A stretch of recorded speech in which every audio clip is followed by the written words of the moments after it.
What's up, guys? Welcome back to the Praying and Slaying podcast. My name is Aaron, your host, and today we have Quentin Owen coming on the podcast to talk about not only his first buck with a bow, but also his first buck with a bow that he happened to get from a saddle. I'm kind of new to the saddle hunting game. Haven't got a deer out of a saddle yet, so super excited to hear about Quentin's story, maybe learn some tips and tactics that worked for him to get it done, and just hear an awesome deer story from a guy who's just as pumped about getting his first buck. And that's always a great feeling. So with that, guys, let's go ahead and jump in with Quentin and hear the story of his first buck with a bow out of a saddle. All right, man. Well, Quentin, welcome to the Praying and Slaying podcast, man. It's good to have you. And as luck would have it, you got your buck back today. So even cooler, we're recording the story and you've got the antlers back in your hands to feel it and touch it while you're telling the story. Yeah, it's that was pretty cool how that lined up. But yeah, I appreciate you having me on for sure. Yeah, man. Well, very cool. Well, tell us a little bit about yourself. I see you got a City of Lafayette shirt on. You a city employee or? Yes, sir. I am a public utilities employee. Very cool, man. Well, what do you do for public utilities? I had a job just out of high school. I worked for the city of Waukee back in Iowa, and I was public works on my end. So we kind of did a little bit of everything. Worked in streets department, wastewater department, you name it. We kind of just dabbled all over. Yeah, I'm in collections, which is sewer. But we're a smaller, smaller community. So if they need you to go help street department or parks department or something of that nature, it's not unlike them for to be like, hey, go over here and help these guys for the day or for a couple hours. So, but mainly I'm in collections. Okay. Very cool. What's a day in the life of that look like? Uh, funny story. It just depends. We recently got uh, a new supervisor, and then another guy stepped up to be a new assistant supervisor, and we're still trying to work everything in and trying to figure out ropes and how everything's going to be, going forward. We've had the same supervisor. I've had the same supervisor since I've been there, but he's been with the city or was with the city for over 30 years. So how he ran things and how other people run things might not be the same. So everybody's trying to adjust right now. 100%. I know the feeling, especially in the public works jobs, man. That's everybody's got their own way of doing things, and people stay there a long time too. So when something finally does Yeah, move, it's a big move. yeah, for sure. Uh, Honestly, right now it's more of a we're trying to. I'm not gonna say he left a mess, but we're trying to clean up the mess from how things were ran. And he was a kind of a pack rat, so we've got tools and whatnot from the 70s that no one even knows what they go to. That's awesome. Yeah, I mean, you need to have like an antique sale or something for the city. Yeah, you That'd be could, cool. you could. Very cool, man. Well, tell us a little bit about you a family man or what you got going on in that world. Yes, sir. Uh, I've been married to my wife for 2025, so we've been married almost 4 5 years, 4 years, Awesome. somewhere in the area. I'm terrible with time, but we've got 5 children together. Very cool. Um, Beautiful, healthy children. We've actually just added, hopefully, our last baby girl. Okay. Yep, Congratulations she's on that, fresh. man. She's just a little over 3 months old. Wow. Congrats. Yeah, Very, very yeah. cool. Thank you. Heck, and does that make number six or is that number five? That's number five. That's Okay. yeah. Now That's you where I'm got, trying to draw the line. yeah, enough to fill one hand. That's good, huh? Oh yeah. Oh yeah. I got a basketball team. Yeah, there you go, man. That's awesome. Very cool. Congrats on that. We got our second one will be due here January 31st. So we're gonna be adding to ours as well here pretty quick. So That's amazing. yeah, definitely a cool thing. Got another little boy coming. So my Yeah, we other ones, definitely he's no, yeah, my other one, he'll be turning 4 in February. So right after the other one's due, and he's already telling me that basically he's got someone to help beat up on dad. So he's excited about that.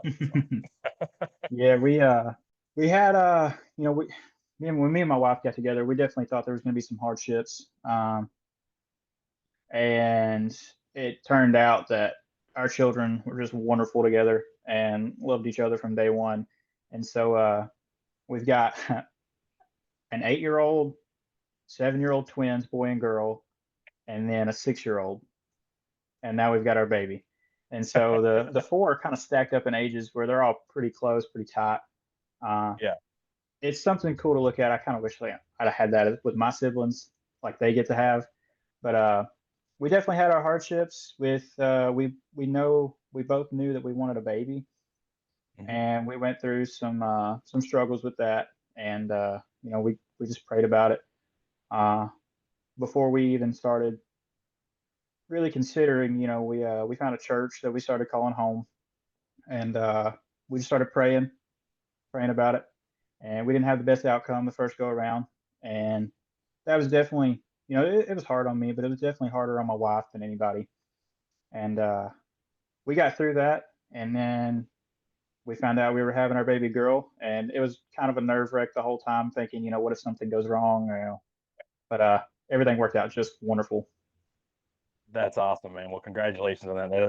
That's definitely tough, dude. We tried for 3.5, almost 4 years, I think, for our first one, and it was just like you said, just thing after thing, and try after try, and it was just like, okay, at a certain point, but like you said, just keeping praying the whole time and trusting God's timing on it all, and then whatever, and then yeah, the day it happened, the day we found out that she was pregnant, we're like, holy cow! But it was like we've been trying so long, you kind of just like hold your breath the whole way through it, and Yeah, okay, yeah, it's for just sure. one day at a time through the whole process, and then he gets here, and he's an awesome, just rambunctious little man, and it's cool to have him in our lives. And this other one, like she's in her doctorate program right now for the Air Force, getting her nurse practitioner degree. So we were like, okay, no babies during this window, where we'll try when you get done with that and graduate and all that. And then Yeah. this one just just happened. So we're like, okay, crazy. So yeah, just it's crazy how his timing works out on all that stuff, man. But no, that's good to hear. Good to hear.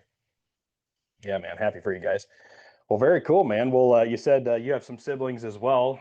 You guys all hunt and fish, or what was your upbringing that kind of got you into the hunting and fishing space?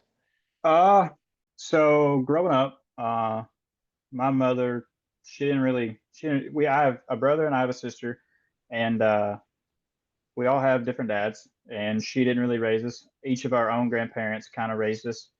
Uh, so they were, I have siblings, but they were more like cousins growing up. You would kind of go to the other grandparents' house and see them and stuff. Like it was a little weird, but I got through it, and so we weren't like super super close. And now I don't talk to really either one of them.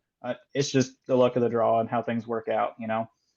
Yeah. But my my grandpa, well, my brother's dad, growing up, would invite me over to spend holidays and stuff with him and his parents, which I considered my grandparents growing up, and they always had all these deer on the wall and all these different animals that they had mounted, and I thought it was really cool. And he had taken me and my brother a couple of times, and then my grandfather had taken me a couple of times, but it wasn't anything ever like, oh, I want to go do that again, or let's let's plan a weekend where we go hunt. It was just kind of, I went with him, got excited, and then didn't shoot nothing, didn't see nothing, and then kind of got bored with it. Yeah. And I didn't really have any interest in it up until, I'd say, about 2017, 2018. I was kind of going through, I was a late teen, going through a lot of things, and I wanted to become more natural with things, such as the foods I eat, the different medications or anything that I'm taking in my body. I just wanted to be more natural. And so I started buying deer meat off of my friends that were hunting.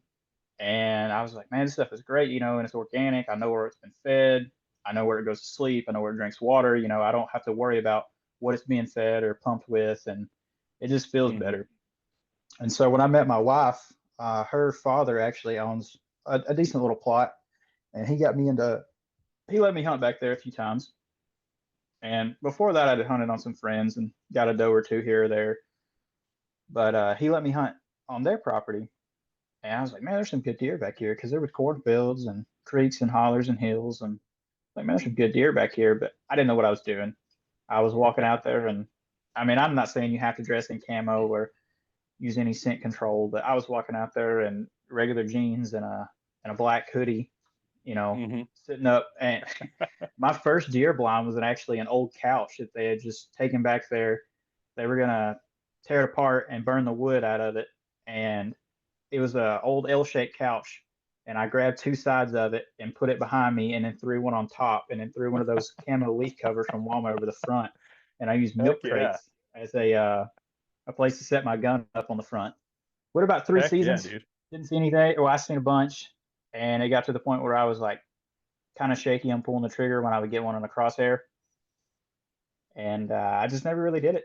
And then some buddies of mine, a good buddy of mine that I worked with at the time, was in a bow hunting, and I'd sat with him a couple of times, and he got me wanting to do it, but I thought it was way too expensive for me to get into or even try with, kids and whatnot. And so I was like, nah, I'll do it one day. But yeah, that's pretty much how I got into it. It was just not really an upbringing, not really I would say friends, Hmm. friends wanting, willing to let me tag along and just learn. Yeah. That's pretty incredible, man. That's really neat. It's actually, ironically enough, kind of similar to mine. My dad, like he'd talk about hunting, like when he was in high school, and kind of same thing. He just tagged along with friends here and there. Had an uncle that might take him out pheasant hunting one day, or So I kind of heard those little stories here and there. And I remember like I couldn't tell you how old I was. One of my early memories, I remember my dad and my uncles going out on some day and coming home, and we had like pheasants, like they used to soak them in salt water overnight in the fridge. I Yeah, remember that, but like I never really went. I don't think. Tag along as a young kid, but my grandpa over at his place, but we were over there, it seemed like every weekend growing up, and he had an old deer rack hanging up in his one of his barns, and he always had this. It was like right when Iowa first, he shot that buck when Iowa like very first opened up deer hunting, like period, like he's back in that era when they started doing actual like license hunts and stuff. And his story was just kind of like an old Daniel Boone level story out there with the the cotton patch and lead ball muzzle loader, yeah, the Hawkins style thing, and shooting the deer and you just crawling through tall grass. The story was just awesome, and I always like just loved hearing the story. And then yeah, then I just got old enough one day. I was like, we got cable and or satellite TV or whatever, and I started watching the hunting channel and just really couldn't get enough of it. It was just kind of one of those things that just kind of same thing, just enough someone planted a seed or those little things planted little seeds and eventually it just kind of grew into it. And kind of like you said, you getting out there with friends and stuff, there's just that little bit of exposure over time. That's kind of cool how it evolved and got you into it. And I love the aspect too of like you said, just the natural way of knowing where your food comes from. For me, I yeah, think that's one of the biggest things that well, my dad my dad raised me to be a penny pincher, at a heart. So I remember the first deer I ever got, first deer I ever got was with a bow, and we took it to the locker because it was kind of hot, and it was like September, like real early September or October in Iowa, and it was hot. So instead of messing with it on my own, I was like, okay, I didn't know what I was doing, so I took it to the locker and like spent 115 bucks to get like 30 some pounds of sticks or whatever made, and I was like doing the math in my head, and I'm like, I would much rather save that $115 and just do it myself next time. So the next year, we got into shotgun hunting, and the group that we'd go shotgun hunting with, we'd always take a bunch of deer home with us, and they would basically let them hang and freeze in the winter, and then we'd have one big weekend. We'd all get together and learn butchering and do all that. And but now that's like my favorite part of the season, man, is taking it from the field and putting it on my table and packaging it and all the whole thing. I think I enjoy that part just as much as I do hunting it. yeah. I tell you, what really got me into it was, like I said, a good friend of mine that was bow hunting, and it got my interest a little bit. Uh, he had asked my father-in-law if he had permission to hunt our property, and he was like, "Yeah, that's fine. Just let me know when you go back there." And he said, I'm just more interested. He said, I just like hunting. He said, I've got plenty of meat in the freezer. So he killed a doe back there on opening day and called me. And, I live maybe 30 seconds from the gate that we walk through to start our hike. And he was like, hey, man, come outside. So I come outside and he had this doe in the bed. And I was like, oh, that's pretty cool. He said, yeah, help me real quick. I'm going to back up to this tree over here in your yard. And I've got a hoist and I'm going to hoist it up and we're just going to gut it right here. And I was like, oh, okay, that's cool. And so we gutted it right there. And anything he didn't want, he just kind of pitched over to the dogs, and the dogs kind of took off with everything. And he took it home, and then he called me. He got all the meat out, and he called me and was like, hey, where you at? And I said, home. And he said, all right, well, I'll be there in about 5 minutes. And I didn't really know what for, but I was like, okay. Well, he shows up with, I don't know, maybe 10 pounds of ground meat, some tenderloin, some roast, some backstrap steaks, and he was like, everything was already packaged, in the airtight bags. And he Hmm. was like, here you go. And I was like, what is this? And he was like, for getting me the connection to let me hunt back here. And I Wow. was like, really? And he was like, yeah, man. He said, and every other deer I get, he said, I'll give you one if you just let me hunt back here. And I was like, okay, yeah, cool. And so, we didn't spend any money on meat for a couple weeks, and I was like, hey, this is pretty nice. Great. Yeah, definitely a money saver, man. That's for sure. That's awesome. Yeah. Heck yeah, and you don't have to spend the time to go harvest it either. Not that that's a problem, but when you No, but got somebody else I that's didn't have to helping do you. any of it. And then he was like, yeah, if the next one I get, you got to gut. And I was like, oh, okay, well, I'll give it a try. Yeah, heck yeah. Very cool. So he's the guy that showed you how to process and all that stuff eventually, or Yeah, he's a big hunter, big hunter. Coyotes, deer, turkey. His dad was like a semi-pro fisherman. He duck hunts, dove hunt. He's everything. very cool. Heck yeah, man. Great guy to learn from. Oh yeah, for sure. Very knowledgeable guy. Yeah, definitely. So how about you? You obviously you got a deer with your bow, and you've got a few. It sounds like with a gun. You dabbled into turkeys or waterfowl or anything else yet, or just sticking with deer? Uh, Not yet. I've been turkey hunting with some friends a couple of times, and yeah, I don't really like turkey hunting all that much. I enjoy turkey meat, but I don't really. I like to deer hunt, and when I'm not deer hunting, I like to fish. If I'm gonna be, partaking in an outdoor sport, uh, I think fishing's about as much as I do, other than deer hunting. I would like to do a little bit more, but I haven't really found anything that kind of sparked my interest. Yeah, for sure. It takes a little bit to. It was kind of same with I just slowly got into other things. Just Yeah. one, ran into some guys at school that wanted to go waterfowl hunting one day, so I went with them, and I went a few times for waterfowl, and it was just so slow. Like you get out there early, toss all this, you do all this work, and like the birds just don't come in. You're kind of like the same thing. You just get bored so quick. You're like, I don't know if it's worth it. But then that first time you ever have like a group of geese or something just try to land right on top of you, and then it just blows up. You're like, okay, I get it. So that got me into Yeah. that, but it's definitely a slow entrance into it for sure. I guess the new age it does kind of spark my interest with like duck hunting. It looks like, I've been told it's fairly expensive, but the same guy that helped me out with that deer, he lives, I don't know, probably about 45 minutes to an hour away. And when we were working one day, we were talking about siblings, and I said my brother's name, and he was like, "That's your brother?" I was like, "Yeah, how do you know him?" And he was like, "Oh, well, I met him out on the river when we were duck hunting in West Tennessee or something." And I was like, "Wow, that's weird."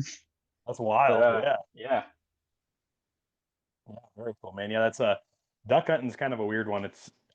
I I guess my opinion, it's kind of as expensive as you allow it to be. It's either shotgun and steel shot, whatever cheap box of steel shot you can find, is about all you need, for it. Besides, the duck stamp and stuff. So your licensing, just make sure you got the right state and federal stamps. But beyond that, if you have spots to go that birds are going to be, it can be really cheap. You don't have to go into all the decoys and stuff. And but my first several times, it was just that, basically jump shooting ponds or whatever, where guys we had permission to go hunt different ponds and things like that.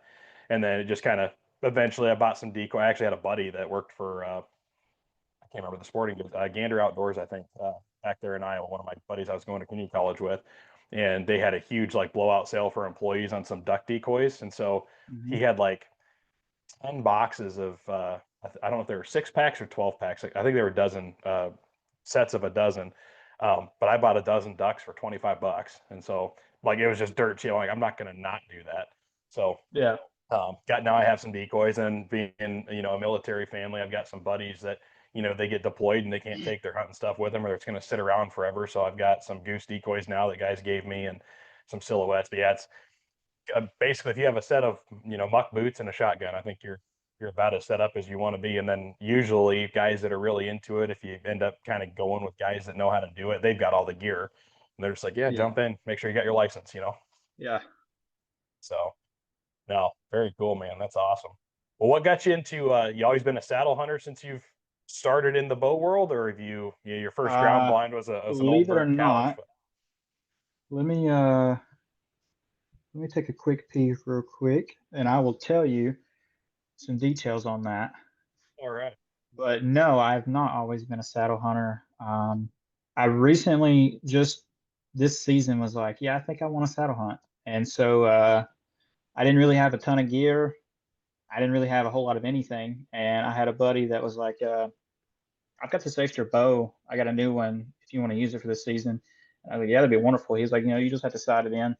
And it's been some years since I shot a bow. And so I was like calling him like, hey, how do I sight this thing in? He was kind of walking me through it, and I'd ordered I'd ordered some arrows and a stabilizer and a quiver and set up the arrows with some decent little broadheads on them. Yeah. But my saddle, actually, I ordered it and it was delivered October 26th. Up until that point, I had never been in a No saddle in my way. life. That's amazing. To be honest with you, up until that point, I've sat in deer like tree stands, but I had never hunted off the ground and successfully harvested anything. Okay. And so that kind of got me a little bit more addicted just to how fast everything happened. Yeah, heck yeah, man. That's insane. Yeah, there's no better way to get you like locked into something than having that kind of success right out of the gate. You just bought your saddle, taught yourself how to climb, and then here it is. Well, you did you shoot that deer? Was that the end of October or was that November? Yeah, I believe so. I will double check on that, but it was I think it was Me- right at the very end of October, and it might have been early November. Yeah, I can't Um, remember when you posted that, but either way, that's a few weeks, man. That's insane. November 6th. 10 days. That's Yeah. awesome.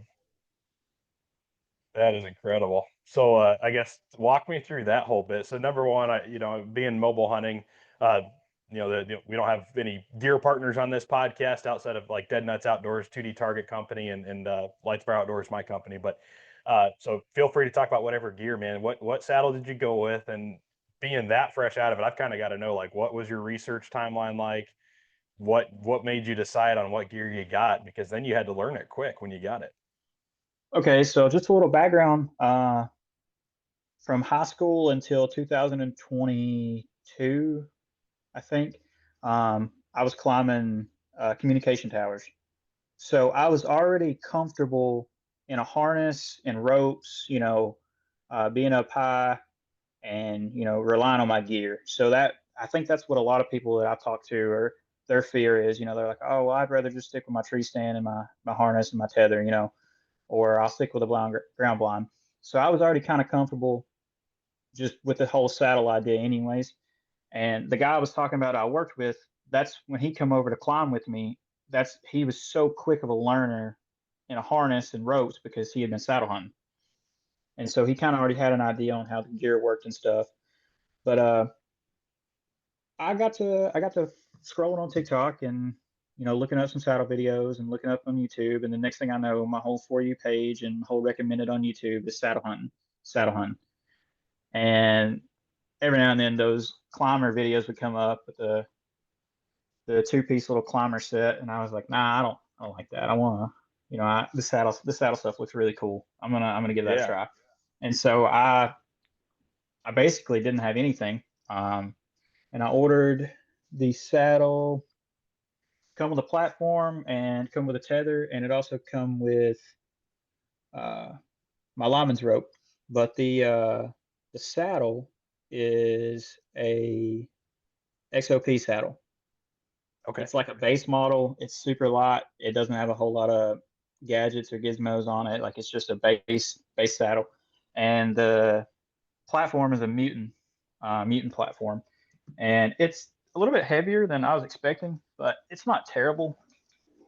As a matter of fact, here's the I know they're not going to be able to see it, but here's the XOP saddle Yeah. that I got.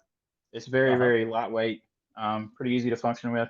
Something I did add Mhm. was my buddy 3D prints, and so I had Cool. these little hooks put on there. I got two Mhm. of them on the back of my saddle where I'm able to carry my platform right here, and then I can use gear ties or carabiners or whatever to tie my sticks to my side if I'm wanting to move.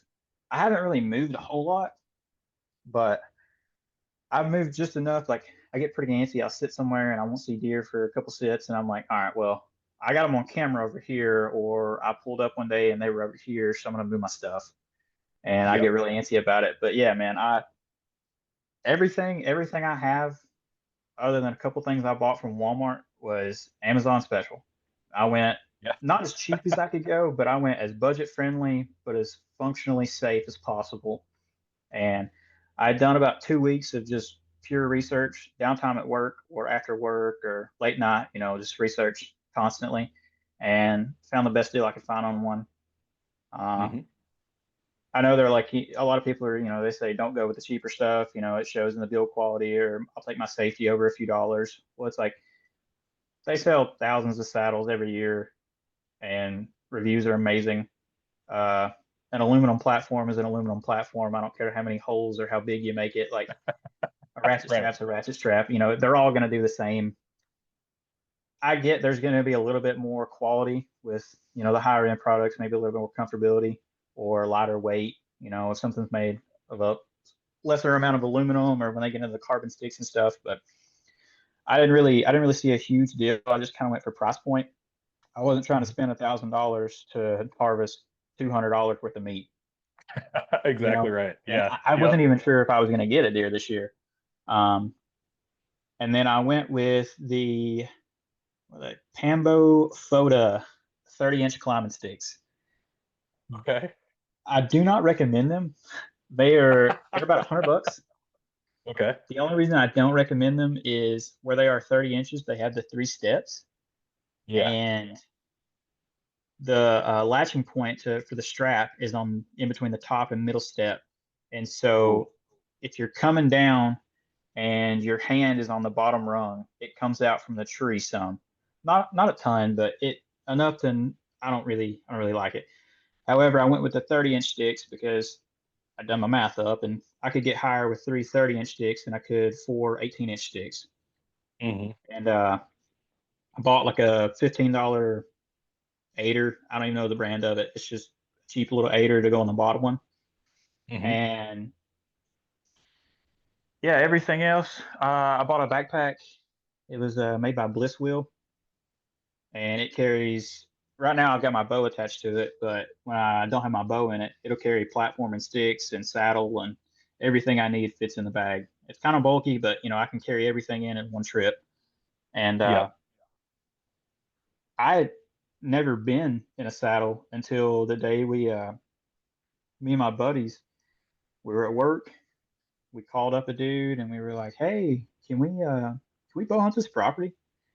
And it was like right in the middle of town, like 80 acres, but it was like no one was supposed to be on it. Part of it was a cattle Yeah. lot, and he was like, yeah, as long as you bow hunt." He's like, you can kill a big buck, leave all the little ones, just try to take out some of the doe if you can." And we were like, "All right, thanks, man, that'd be wonderful." Cool. And we met up after work one day, and they hung their tree stands, and I went and found a tree that I thought I liked. I was showing them how to put the sticks up as I was learning how to put the sticks up. Got everything set, and it didn't really wasn't really much more than that. And I had a couple sits in it. I wasn't The reason I chose where I chose was every time we had pulled up to the spot, we had always seen deer standing there. So I chose a tree that was like 30 yards out.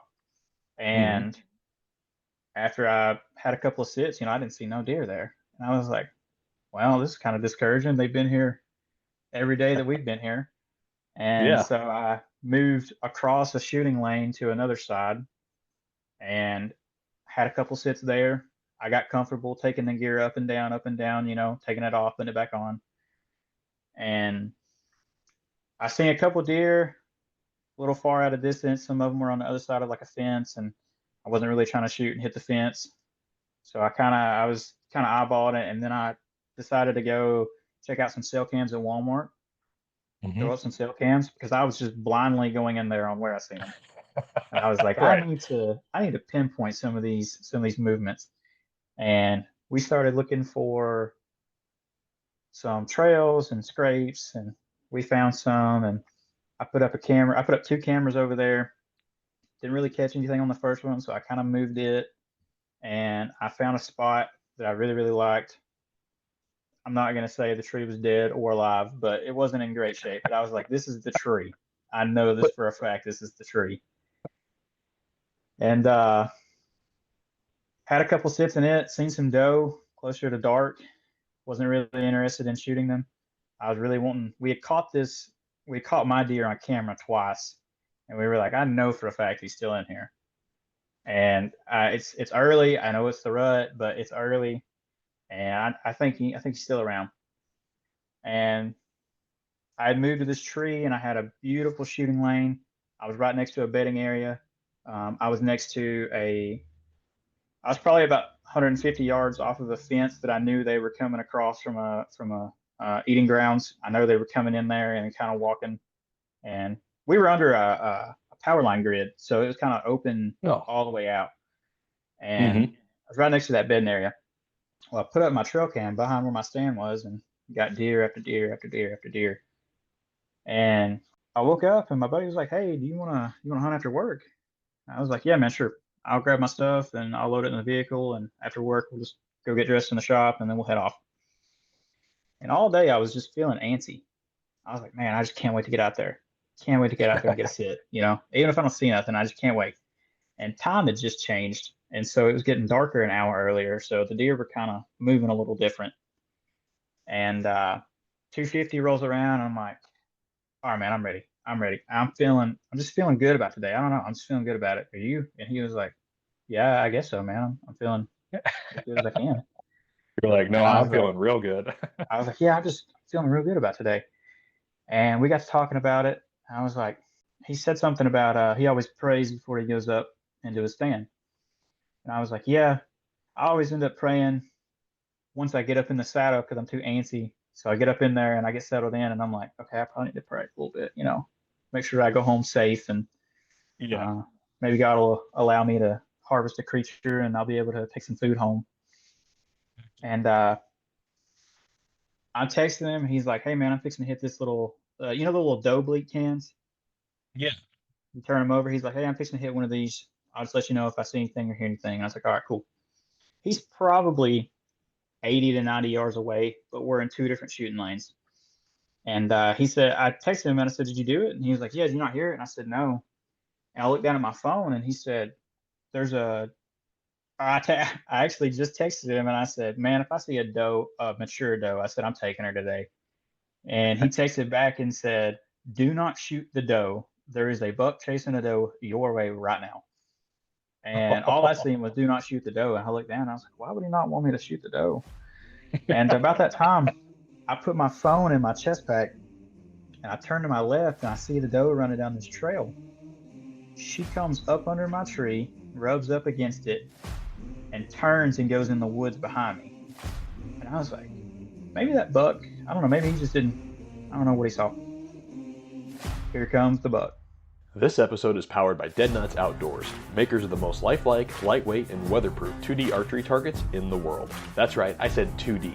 We're talking full-size animals that bring the hunt to your backyard. Whether you're dialing in before the season or just burning daylight with your bow, Dead Nuts Targets makes practicing fun, training on full-size animals to ensure every rep in the backyard converts to success on your trips to the field. Built to last, easy to haul, compatible with any backstop, and 100% made in the USA, Dead Nuts Outdoors is a proud supporter of our veterans, investing in conservation and rooted in building a better, more confident community of hunters every step of the way. They are proud supporters of the Prayin' and Slayin' podcast network, and you can get 10% off your Dead Nuts targets by using the code Prayin' and Slayin' at checkout. That's Prayin' and Slayin' at your checkout or visiting the link in the show notes. Dead Nuts is helping us all hit the spot, not the dot. Hit it dead nuts. Now, let's get back to the episode. Just trotting down the trail. And I got to shaking a little bit, got a little antsy, got a little nervous. And I thought he was going to take the same loop as she did. So I grabbed my bow off the hanger and I drew back. And at this point, he's right below me, and I'm like, I don't know how to take that shot exactly. I haven't quite, learned that one. And I was like, well, I'll give him a second. And he goes out into the grass field in front of me, and he runs off to my right and gets a broadside at about 20 yards. I think I got him at like 21 yards is where I first had him. And I draw back this bow and I bring it around my tree because it's a bad side shot. And I look down and my feet are shaking on this platform, and I'm shaking so much on my hands that I end up just, instead of leaning in the saddle, I end up just standing on this platform and tightening my saddle up a little bit. And I pull out my rangefinder and my hands are shaking, and I finally got him at 21 yards. And I was like, okay. So I put him on the 20 pin and I shoot. And keep in mind, the bow that my buddy has let me borrow for the season, it's a little bit older. It's a Hoyt. Mm-hmm. So it's got a little bit louder of a thud in the strings. So Yeah. I was always worried when I was practice shooting that I was going to scare something off. Um, I took my shot at 21 yards and I thought I hit this deer and I missed. And he jumped about 10 yards and stood there broadside staring at me. And I don't think he ever really made a connection that I was there. I don't think I was ever made. I think he just kind of was looking my general direction. He done a couple Mm-hmm. stomps and he turned his head where he was completely broadside. And I pulled my rangefinder back up, shaking even more this time. Keep in mind, I had to put another arrow in. Yep. I had to put another arrow in, which I was already shaking more for that. And still standing at broadside, I pulled back and I put my rangefinder on him at 35 and I shot. And when I did, I seen the immediate blood and I seen him take off running through the woods in front of me. I was not worried about where he was going, how far he was going to run. I hung my bow up, and the first thing I did was call my buddy in the stand right beside me, and I was like, "He's down, he's down, he's down." He said, "What do you mean?" I was like, "No, he's down." Just new. Yeah, and he said, "All right, well, I'll pack up and I'll meet you down. We'll meet in between stands." And I was like, "All right, cool." And I've always been told to kind of wait around, let the deer do its thing and then go look. I can't tell you how fast I was packed up and down these sticks. Right. I was nearly to his stand before he was down, and he's in a Awesome. normal ladder stand. He's in a normal hang on ladder stand. So I mean, all he had to do was grab his bow and put his backpack on. That's insane, man. That is so cool. So did you miss him on the first shot? Oh, I did. Yeah, I missed him at 20 yards, Okay. and he stayed there for me to get a second arrow in. That's crazy, dude. Do you like reflecting back on it? Do you happen to know like what caused you to miss? I mean, you ranged him, you had him at 21. You said you put your 20-yard Uh, pin on him. You remember that? yeah. So the first time I used that bow in a hunt this year, well, right before the first time I took it out, I literally took off of work at like 1 o'clock and went and sighted it in, and then went to hunt at 3. And so Okay. I hadn't shot it or anything, and I shot it maybe I shot maybe 25 arrows through it to sight it in, and I got the 20 and a 30 pin down. And my aunt was telling me that I went to her house to sight it in because she lives close to my work, and her husband used to hunt quite a bit, and I kept hitting low, and she was like, "Yeah, because when you release, your front hand's dropping instead of holding steady." And so I kind of focused on holding my hand steady, and I was hitting target after target after target after that. I imagine that's all that happened there was that I was so shaky and so nervous that my front hand just dropped out whenever I pulled back and let go. Yeah. Also, I I held I held that for probably I'd say a good 60 seconds before I shot the first one. That'll The do it. second arrow that I let go of, there's no way my sight was on him for more than 2 seconds. You're ready to re up. Yeah. Oh, absolutely. You got the hard part out of the way. Now you're back. Now you're comfortable. Okay, let's go. Now it's just Yeah, time to make a yeah. shot. And Yep. he ran through the woods in front of me. Like I said, I didn't see him. Me and my buddy met up down on the ground, and I was like, I was shaking, and he was dapping me up. He was like, that's awesome, congratulations, man. I hope we find him. And I was like, we look over, and he's just laying there like 40 yards, edge of the wood line, No. and I was super super pumped about it. And we went over just to check, make sure everything, that he was dead, and he was good. And we were looking around to see where I actually hit on him, and it went left shoulder, and it went right through the heart and right out the other side. Dang. Perfect So shot. yeah, perfect. Couldn't ask for better. Heck yeah, man. That's so cool. Yeah, it's I can't imagine. I haven't shot anything out of a saddle yet. I haven't even seen a deer while I've been. I take that back. I had one opportunity. Um, I've seen one deer while I've been in a saddle so far. I just got into it this past year. But yeah, I can't. That's my whole thing is like I know it's going to be harder that first time you shoot, just because, like you said it earlier, most guys are when they get into saddle hunting, it's so different and so new for them, it's kind of uncomfortable. And so there's just you're tense the whole time. You're trying to tell your brain to trust your gear and trust, all that stuff. And so there's a lot going through my head when I'm up there. But the more I climb, I'm comfortable in the gear now. Now it's a matter of making that shot. So, but I can imagine too being the way that happened and you had that buck show up and all this anticipation too, because you've been feeling good all day. So there's a lot like I imagine that adrenaline rush a little bit harder on a day like that that leads Oh up to yeah, it. it was. I was super excited just to get it down. I was super excited to be able to do that and be able to harvest anything really, but to be able to harvest a decent buck like that.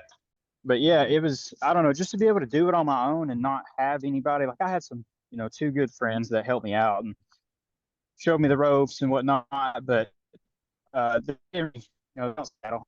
And so after they seen me, they were like, "Man, I'd really like to saddle hunt myself, to be honest." And so I've kind of got them into it. They got me into bow hunting, and now I've got them into wanting to have a saddle. Yeah, I bet. And I don't know, it's one of them things where it felt really good to do it on my own and not have, a grandpa or a dad over my shoulder to be like, I took him to this spot. Like it was just one of them things. We got the permission. I Yep. built the setup, and I was able to harvest. And then my friend that was with me, he's been hunting his whole life, and his dad got some, trophy deer on his wall. And we went to his house and used his barn. He's got a hoist and everything, and he showed me how to do everything. We field dressed it where we were, and then we drug it up on the truck and went home and got all the meat and stuff out of it. So, and you said you were talking about the tree where you're like, that's the tree. One thing I wanted to ask, did you like go in the first time, set up? Guys, some guys I see like will leave their sticks on the tree. Do you do that, or did you pack the whole thing in every time? I left the first time. I left everything on the tree, and I left it on for about 3 sits, and then I moved to a different spot, and I took everything in and out for a couple of sits, and then the last tree that I found where I actually got the buck, um, took everything in and I set it up, and I left I left my sticks up and took my platform down because I have sticks at my property where I set up. So I was like, okay, well I'll just use those and take my platform back and forth. The only problem, I would like to be a little bit more mobile. I guess I would have to buy more expensive, lightweight sticks, but the ones I've got are fairly heavy. So unless I'm going to be there for a while or it's a new property, I'm probably not packing in these sticks. They're kind of clinky. I guess I could secure them to be a little bit quieter. There's there's a teeth in the middle as well, and so they don't really sit on the Oh, bottom of the pack like I would like to. And if I put them on the outside of the pack, the platform doesn't really sit well. sticks are kind of the biggest pain on my end too when I'm setting up. I've noticed like hanging them off the side. Yeah, there's just I've got four that I've got of the 18 inchers, like you said, and the way they stack out, it's kind of that awkward thing that's just hanging off you just a little too much. Where I got into it was in Maryland, and everything's greenbrier and thick, nasty stuff. So like the biggest pain was the sticks trying to get caught on everything. Yeah, taking them in and stuff isn't a huge problem. I mean, where I'm hunting, there's a lot of thickets, and so the briars and stuff. Honestly, they catch more in my bag and my pants than they do my actual Yeah. sticks. But I haven't really got a super lightweight setup that I want to just carry in and out somewhere. But also, I don't hunt public land. I know some people are gonna shame on that. I only hunt private, but there's no public land available for me for 2.5 hours away, and so I would like to have that cool public land experience, but I don't have enough knowledge on the area that's even remotely close to me on where to hunt. What I'm after. What spots are overhunted and not. Uh, I'm just really, really fortunate that I do live in a smaller community, and so if I want to hunt some private property, I just go knock on somebody's door and be like, "Hey, is there anybody hunting this, or does anybody have a lease?" And it's either a yes or a no. And so, Yeah. I've got totaled up, I've probably got 150 to 200 acres that I can hunt within a 15, 20-minute drive of my house. That's amazing, man. That's cool. And I grew up in a small community as well, and it was kind of the same thing. Either, my parents just happened to know some people that had property and knew that I'd gotten into shooting a bow, and it was either kind of generically offered, hey, if he ever needs a place to go, let him know he can come out to my place. I'll show him the place. And then same thing, you could usually ask somebody. If you didn't have permission, you go up, knock on a door, and at that time, in '90s, the farmers in Iowa were like, "Dude, I don't kill them all. Like, we don't want those deer out there eating our corn, man. So yeah, have at it, please. Thank God there's somebody here to hunt my property." And then, now fast forward into, like 2020-ish and a little bit before that, even like leases started really becoming king and things like that. So it made the private game a little bit tougher, but still in those small communities, there's still definitely permission to be had. And definitely nothing to shake a stick on anybody that's doing the public land thing. That's cool. But I would almost, I'd be curious at this point, knowing how many people just hammer the idea that it's, you got to be public, you got to be mobile. I'd be curious if some of that doesn't come from either people that truly just don't have permission, or maybe they haven't gone out to ask it. So, I guess, do you have any Yeah, tips for anybody looking to maybe have just the confidence to go up and door knock for the first time? I mean, you're obviously experienced with it. it's all about how you carry yourself, really. Like I don't go up dressed in camo. I don't go up dressed in, and I'm not going to say you can't wear beat up clothes if that's all you got, because I've been there. But I definitely walk up in an approachable manner. I park in the driveway. I sit in the car for a little bit, maybe like a minute or two, just to maybe let somebody come to the door rather than go knock. And generally, the people I ask are people that I've met within my community. But if it's door to door, like, hey, I see on Onyx you've got 130 acres, and I see you just logged it, and it's like, hey man, I might pull up, knock on the door, and be like, hey, is so and so here? And they're like, yeah, who are you? I explain who I am, and I'm like, hey, I was just curious. I'm new into bow hunting, or I'm new into rifle hunting, whatever it is, and I was just curious if you hunted your property, or if anybody hunted your property, and or if you'd be willing to let me. But I just try to be as presentable and as nice about things. If it's a no right off the gate, it's okay. Well, thank you, sir. Thank you, ma'am. I really appreciate your time. Um, Mhm. it's harder for a lot of people to go up and just knock on doors. I get that. I don't know. I've always been an open person when it comes to people. I've always been able to go up and talk to anybody, so that kind of helps that. I agree. Carrying yourself here. Some guys I've seen it. It looks like more like a salesman coming up to knock, so it puts people's guards up, or and the same thing if they don't know you. So it Yeah, definitely helps. Like you said, some of the people you may actually know a little bit, or at least they would be familiar with who you are and that kind of thing. That definitely helps. But yeah, um, and I definitely think the way you ask, like you said, just it's be straightforward, be to the point, because people don't like it's just like a salesman, like get to your point, man. Like what are you here for? Especially if they kind of got their guard up already, but do it in a polite way. yeah. And I like how you make sure you check a few Which, boxes too beforehand. Like do you hunt first and foremost? Does anybody else hunt here? And then the thing that I used to like there was one piece of property that I used to hunt growing up, and the guy would have me come out and do hay work with him. So he'd be doing square bales, and every summer that was kind of like my way to earn my opportunity to hunt his property a few times a year. Was going out and helping him in the summer with his hay baling and stuff like that. So from early on, I guess one thing that carried with me when I got into the point as more of an adult or college and asking people when I would go door knock is asking them how I can earn the privilege of hunting their property. If or is it possible for me to earn that privilege to hunt, here, just to kind of put it out there too up front. Like I'm not afraid to work for it if that's something, but it would be a privilege for me to do this, and I understand that. And is there a way that I could earn that? And that seemed to, especially with the older generation, I noticed that seemed to go a long way. You can kind of just see it in their face, like okay, like it's a different. How you ask is a little bit is important too. yeah, 100%. And I'm I'm not at the point yet where I would pay anybody for a lease, but if they want work in return for something, or I'll do my best to, I'm always pack in, pack out. You'll never know I'm even here. Um, I would never put cameras on someone's land if they said, please don't put cameras up, or maybe if they wanted some trails throughout the woods, kind of straightened up and make some actual trails. Uh, I'd be willing to do that, or, I'd be willing to work for, whatever they really need done. Um, Hmm. Nothing too crazy, but like I said, I'm not in the market to pay for a lease. If I got to pay for a lease and somebody else can have the deer, I try my best to hunt as much free as I possibly can.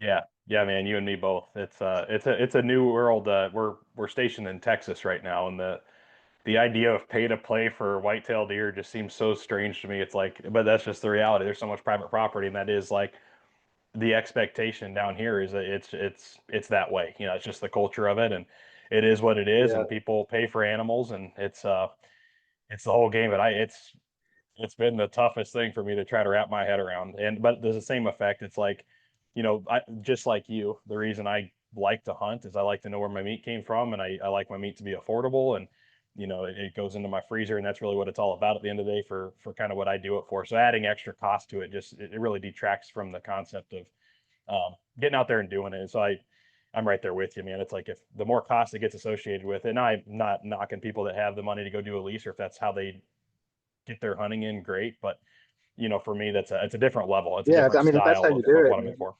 if you've got Yeah.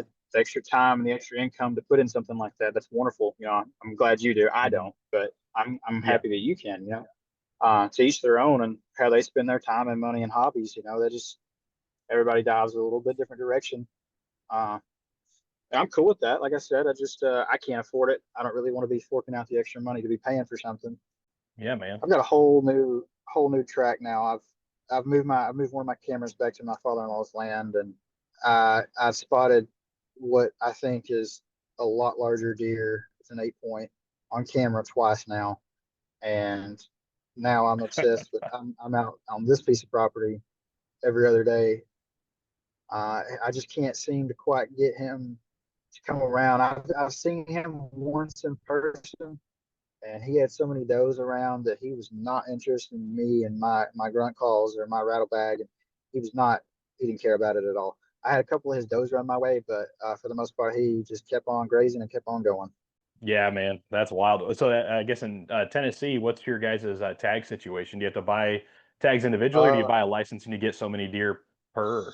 so if you're a resident, you buy your license and you get two antler deer per season, and it's three doe a day is your limit.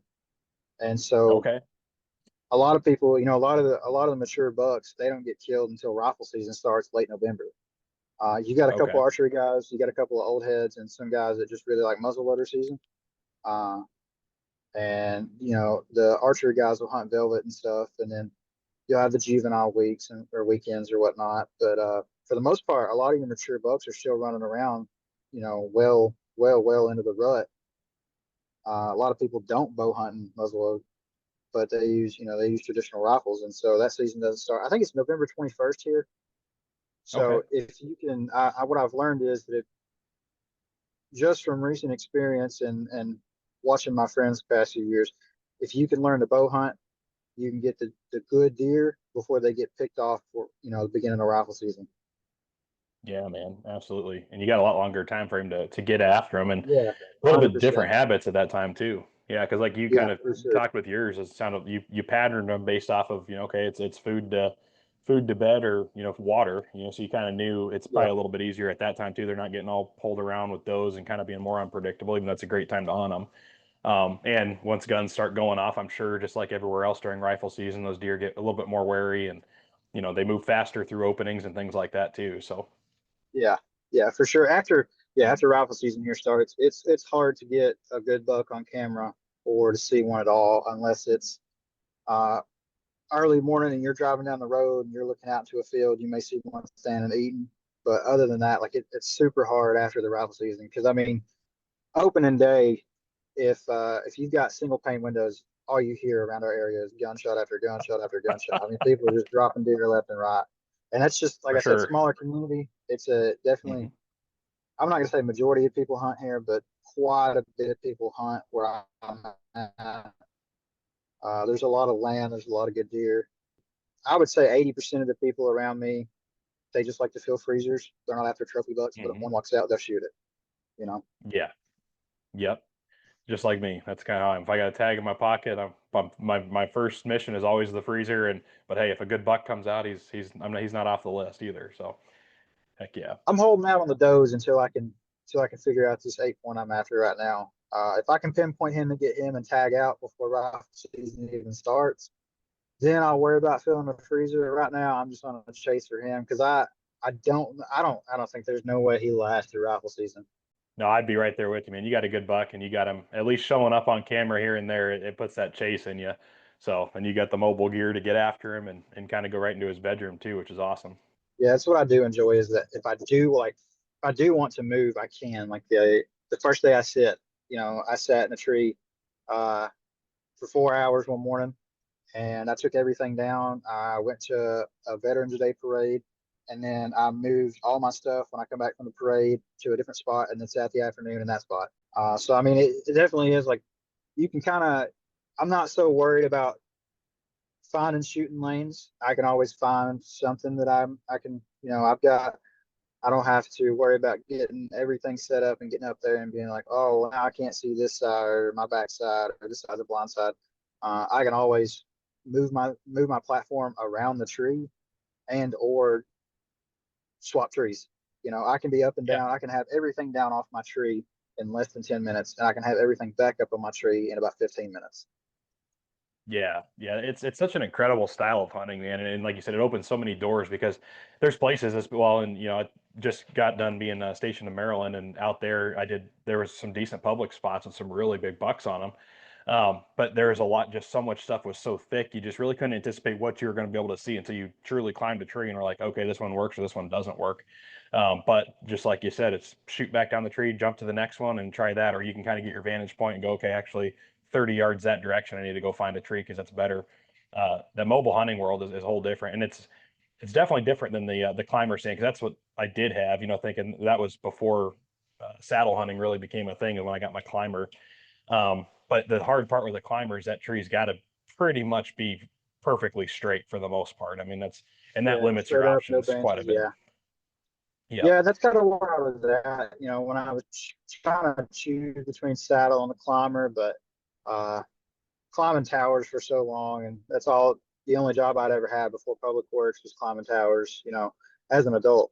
Um, and so I was really, really drawn to the whole saddle and ropes and uh, the way everything works with that. It just felt more at home than sitting in a yeah. climber. And I really, after that in tree stands, and I've been in climbers, and I don't really, I don't know. I just much prefer the saddle.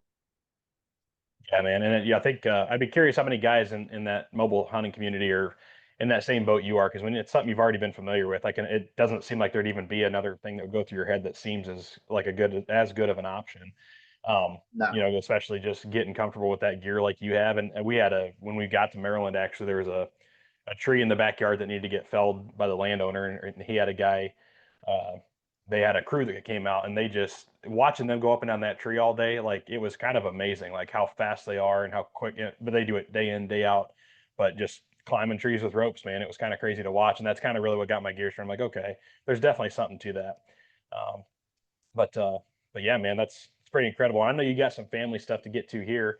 Uh, so if I'd like to ask you a couple quick questions here, as far as number one, if you had, now that you've Yeah, done for it, you've sure. got a deer with a bow and you've got a deer in the saddle, what's your top bow hunting saddle tip that you could give somebody that you've learned from this hunt?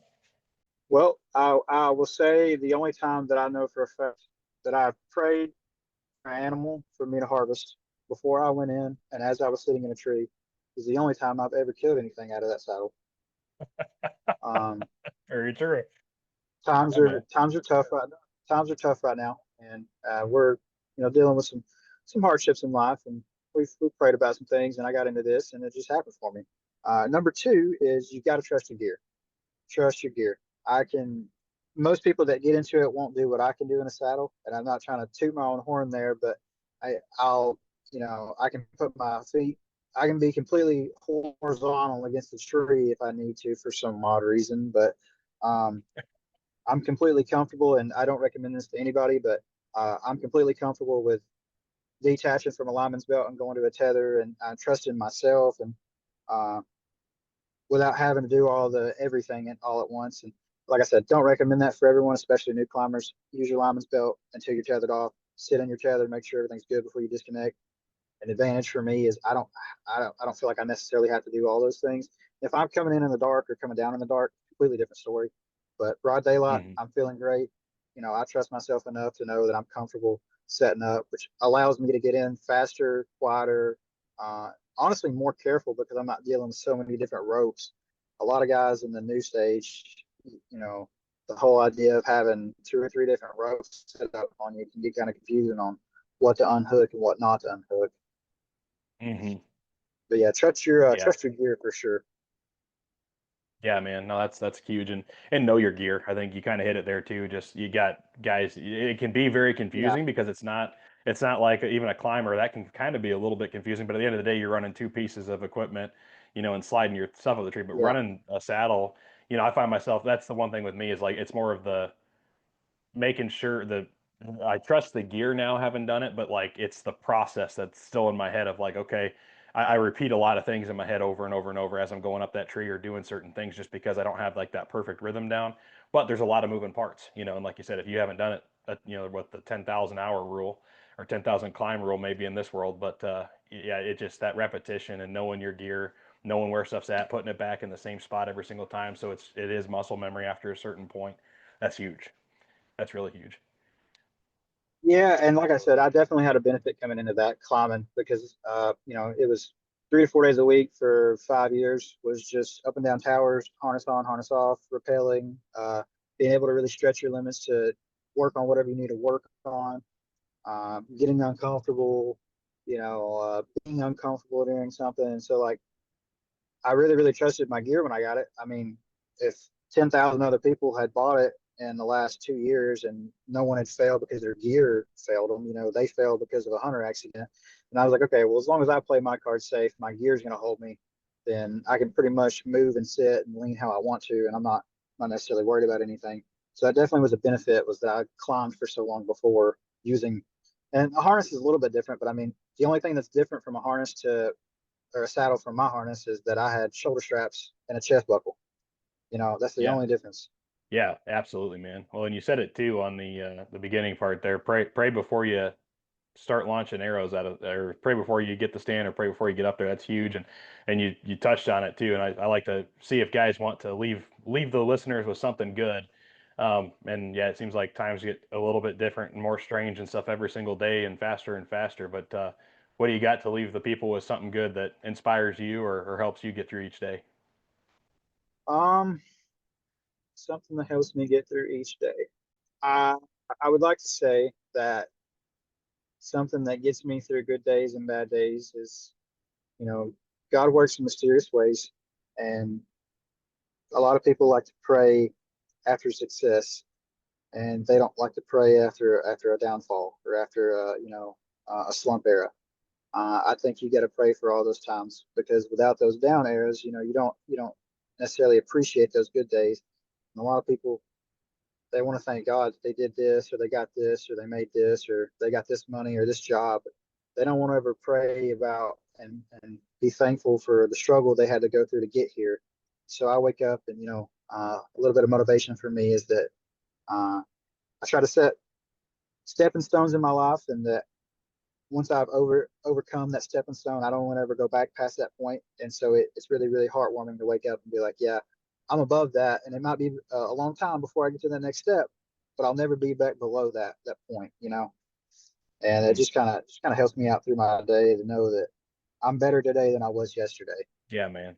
No, I love that. Yeah, absolutely. That's exactly right. Every day you get to wake up, it is better than the day before because it's a new day to start fresh, and that's huge. And then to your point, man, when you get knocked Absolutely. down, the thing I've learned in life too is like when things are hard, being thankful for being in that hard thing, and it takes a lot of learning, and a lot of times going through it to figure it out. But when you can find that space where you can be thankful while you're going through those tough seasons and understand that it's like, I like to think about rucking and stuff a lot. I try to do some weighted hikes whenever we go on like family walks or weighted hikes. I toss my weight vest on, but like Mhm. you build so much under that pressure, and when things are hard, you're under pressure, and there's a reason that you're there, and there's a reason you're going through it, and there's something that's going to be learned for whatever to your point, so you don't go backwards the next time, most likely because you're going to be stronger because of it. And you never walk out of something tough less strong than you walked into it.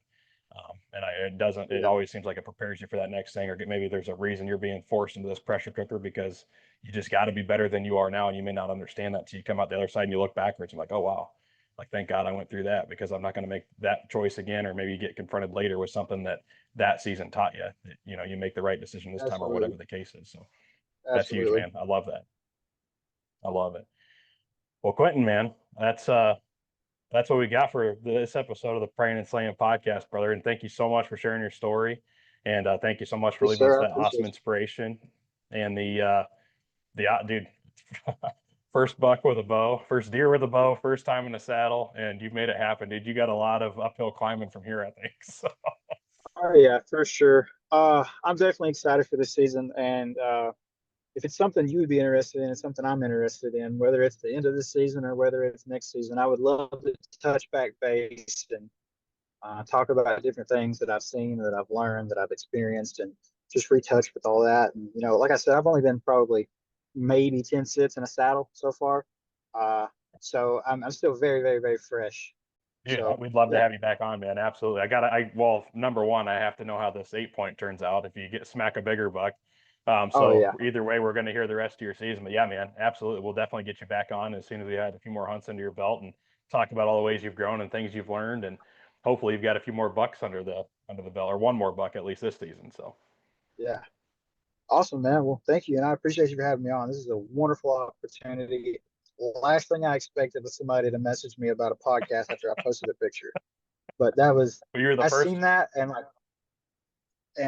so I stream, I live stream, but a podcast is a little bit different and in a different world than what I live stream about. For someone to invite me on to a show was just like, that's really cool. That's like, and I was like, my friends, I was like, I think I should do it. And they were like, yeah, yeah, yeah. So I looked you up, just kind of look at the podcast, see what it was about. And I was like, I listened to one episode and I was like, oh yeah, I'm going to go on there. Glad you got on there, man. I love that you tuned in to listen and it called to your heart to be here, man, because we absolutely enjoyed having you. It was like, as soon as I read like the 2-sentence thing on your post, I'm like, oh, I'm reaching out to that guy. Absolutely. That sounds like a cool story. So, and you're just as cool as your story, man. I'll tell you that. And it's been awesome getting to know you a little bit and having you on, man. You bet, brother. Awesome, man. Well, take care of your family, and you bet. Absolutely, dude. We'll have you back on here soon. Yes, sir. You take care. All right. Thank you very much. All right, brother. Talk to you later. You bet. Have a good one. Bye. See you, man. Well, there you have it, guys. That was Quentin Owen and his story of his first ever deer with a bow, which happened to be an awesome buck. And of course, it was his first deer out of a saddle. What an awesome story, man. And what a great opportunity to get to talk to Quentin. Such a cool dude. I can't wait to have him back on. We'll definitely do a follow-up series with him and learn more about what he's learned through his adventures out in the field and his opportunities to saddle hunt different places and tracking down those big bucks and some different opportunities that he's got to do that.